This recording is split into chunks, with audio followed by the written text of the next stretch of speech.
Buenas. Eu queria fazer alguns comentários em relação a esse artigo que saiu no dia 4 de março na JAMA, que é um jornal da American Medical Association, um jornal super conceituado e bom, né? E desde que esse artigo saiu, aconteceu uma certa histeria. Meu Deus, eu falei que a ivermectina não funcionava, aquele presidente falou errado. Então a gente viu uma certa histeria, provavelmente de pessoas que não leram o artigo, né? E não tiveram um senso crítico adequado. Então eu queria fazer algumas observações em relação a ele, tá? Então o que esse artigo mostra, tá?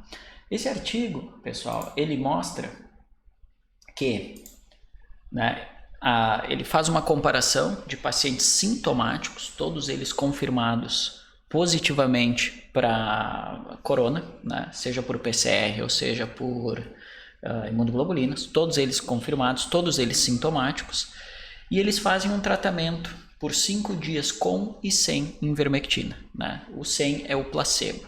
E eles querem medir se a teoria da ivermectina está correta, né? Se ela faz o que ela promete, que é inibir a replicação viral atuando em fase 1, né? São 3 fases que a patologia se desenvolve, que é a fase da replicação, a fase 1. Obrigatoriamente, o efeito da ivermectina por diminuir a replicação de vírus, a quantidade de vírus, deveria diminuir o tempo que o paciente se recupera. Então é isso que esse artigo quer ver. Eles pegam 2 grupos de pacientes, dá ivermectina para um, não dá ivermectina para o outro, tá? E eles comparam o tempo que esse paciente demora para melhorar. Bom, eu vi algumas críticas em relação à metodologia, tá, do artigo. Eu não tive muitos problemas com a metodologia, mas eu tive um grande problema com a análise deles. Como que eles fazem, como que eles coletaram os dados? Bom, é muito comum nesse tipo de estudo tu fazer uma coleta das informações que o paciente te dá. Esse não é um estudo que está medindo um exame laboratorial, não está medindo um exame clínico tipo uma tomografia, não. Eles perguntavam, pegavam o telefone, ligavam para o paciente que entrou no estudo e tinham um tipo de uma tabela, tá? Com uma série de perguntas, e cada resposta tinha o tipo de uma numeração. E aí, dependendo dos sintomas que se enquadravam esse paciente, que ele estava apresentando no dia, que ele te dizia, pela percepção dele por telefone, se colocava isso numa escala, que é uma escala que a gente chama uma escala de 8 pontos. Ela vai de 0 para um paciente que está totalmente curado sem sintomas, a 7 para um paciente que morreu, como está descrito aqui, ó. Então, por exemplo, o paciente que não sentiu nada, ele não tinha, ele se enquadrou na pontuação 0. Um paciente que não está hospitalizado, mas ele não tem limitação de atividades, mas ele tem algum outro sintoma, ele cai no 1. Ou seja, 0 bom, e à medida que vai aumentando esse número até 7, significa que o paciente está pior, tá?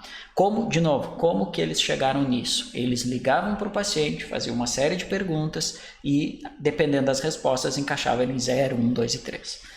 Como isso é muito sujeito a erro, porque depende do como o paciente está se sentindo, uns são mais dramáticos, outros são menos dramáticos, isso é muito subjetivo, mesmo que a gente construa a escala, a maneira com que a gente monta essa pontuação é muito subjetiva.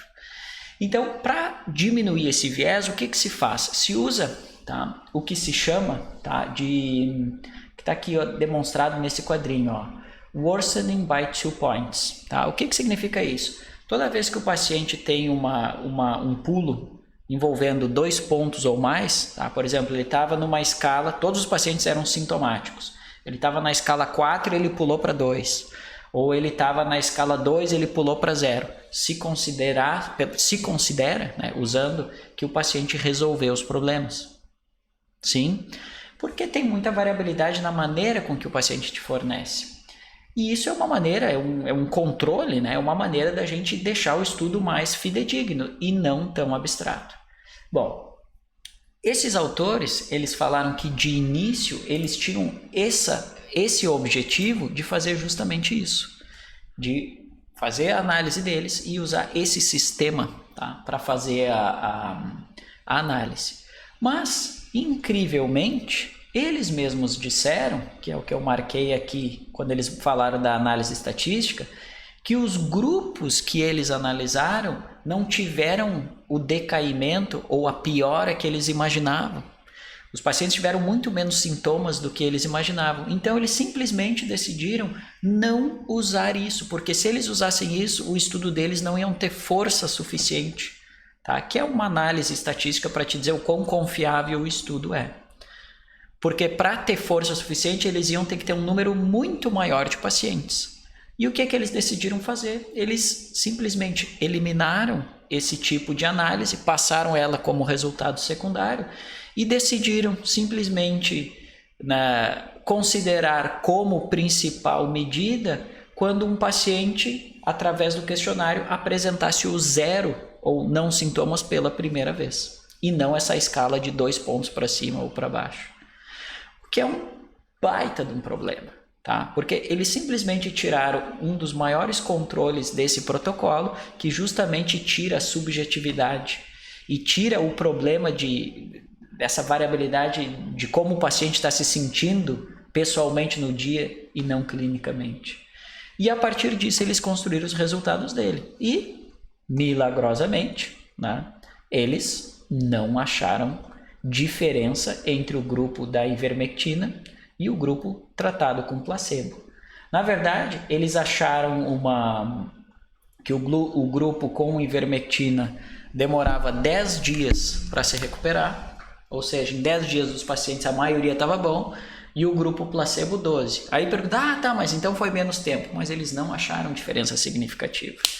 Em ciência, toda vez que a gente não acha diferença significativa, significa que esses valores podem estar dentro da faixa de erro, né? Então, eles não são válidos, com exceção daquela apresentação da Anvisa, onde ela apresentou a Coronavac, né? Porque ali teve um dos resultados que foi apresentado como válido e não tinha erro. Assunto para outro momento.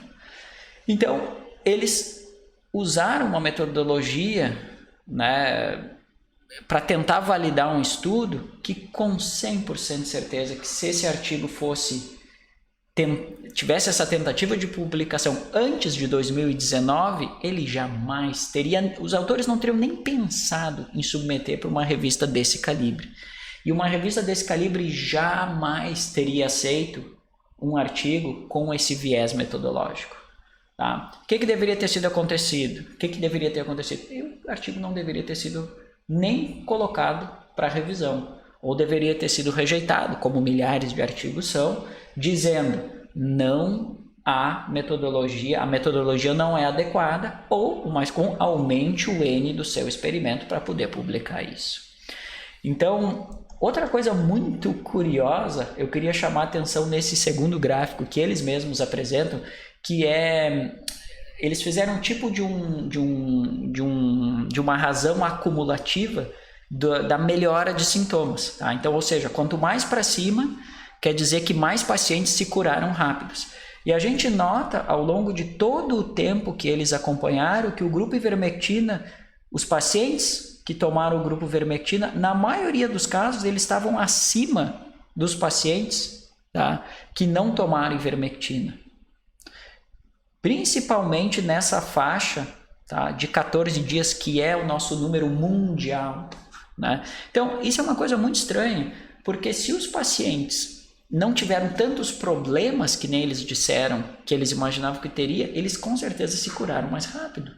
E aqui a gente vê que muitos dos pontos, os pacientes que tomaram ivermectina, né, eles apresentaram esse índice cumulativo de melhora maior. E ainda assim eles disseram que não teve diferença significativa. Na verdade, está longe de ter diferença significativa, né? Então, o que eu queria chamar a atenção em relação a esse artigo é que ele realmente deveria ser invalidado por deficiência metodológica. Tá? A maneira com que eles coletaram os dados e a maneira que eles decidiram usar como ponto final de avaliação foi uma maneira metodologicamente muito falha, que inclui um viés gigantesco. Os resultados podem ir basicamente para onde eles quiserem nesse ponto, né?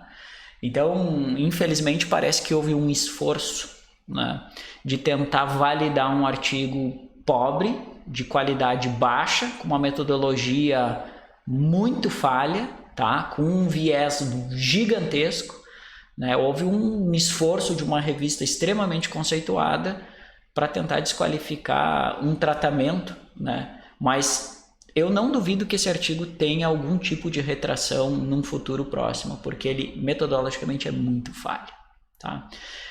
Os números não mentem, nunca. Os números não mentem. Mas a interpretação dos números, bom, elas podem ir para o lado que quiser.